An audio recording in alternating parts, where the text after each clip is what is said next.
A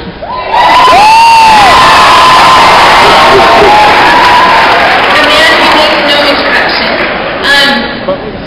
Steve and his beautiful wife, Barbara, have 4 wonderful children, Braden, Jackson, Summer, and Lila, who are here today.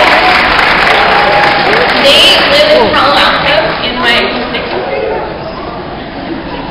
shadow. Okay, he currently works at a private equity firm called Huntsman Gang, and also does Monday night football commentary in his spare time. I didn't get much information out of him, so I started interviewing his son Braden and got some really good dirt on him. So Braden said that his dad really liked ice cream, especially the flavor quarterback crunch. That he used to eat in excess until he got married. And also, a really great interesting fact about Steve is that he and his wife met on a blind date. Those things do work. That she turned down for 10 years until she finally went out with him, and then success. So, without further ado, I'm going to turn the time over to Steve Young.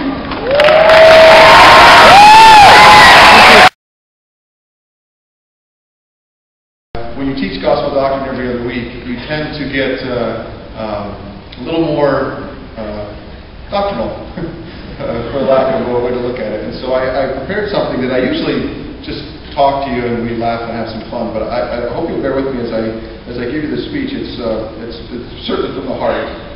I have always marveled when Moses cast his eyes and beheld the earth, even all of it, and there was not a particle of it which he did not behold. And the Lord told him, "And worlds without number have I created. But only an account of this earth and the inhabitants thereof give I unto you, Moses. For behold, there are many worlds that have passed away by the word of my power, and there are many that now stand, and innumerable are they unto man. But all things are numbered unto me, for they are mine, and I know them."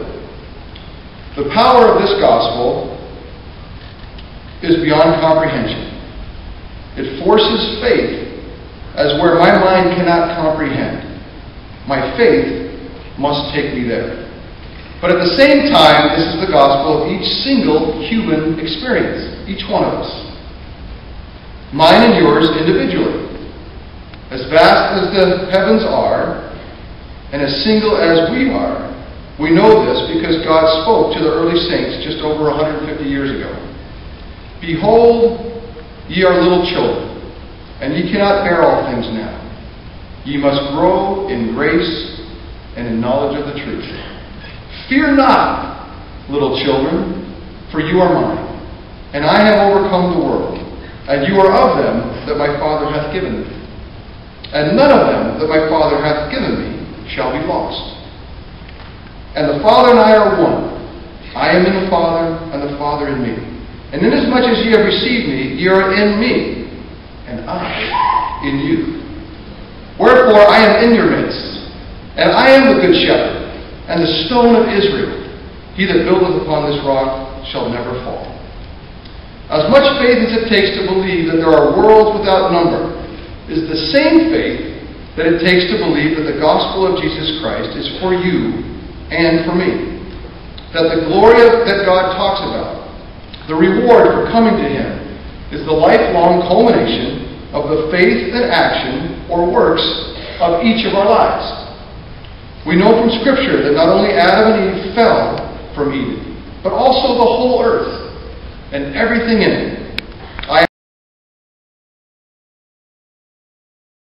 Is that you, Heather, now? Okay.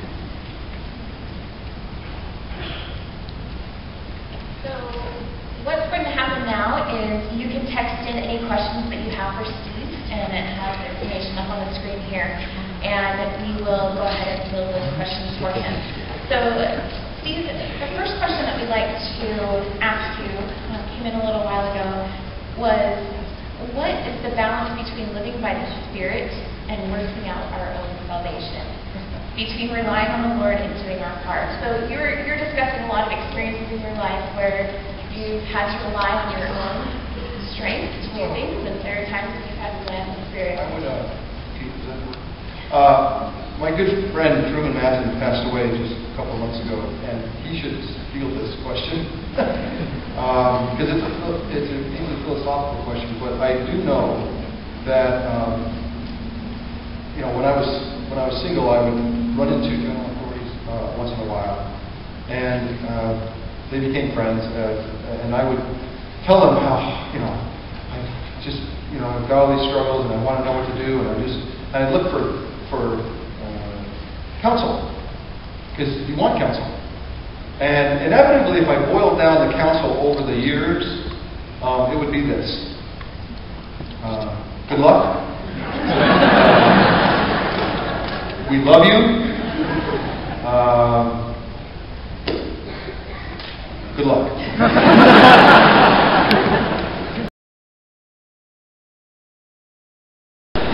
Alone with typing. But I would take the opportunity, because that was always fun too, to find interesting places that where you could teach gospel principles, whether it was tithing or whether it was what other elements of the atonement or anything else. Just you need to be ready to be able to teach in a very non-confrontational, fun and easy way. And over the years, I've had one of my greatest joys is having those opportunities to teach the gospel. I'm grateful. I am one of you. Okay, I really am. I wish I would have been able to talk more about dating, because I think we could probably do a whole day of how to kind of help out and think things through. But I'm grateful to be with you today. And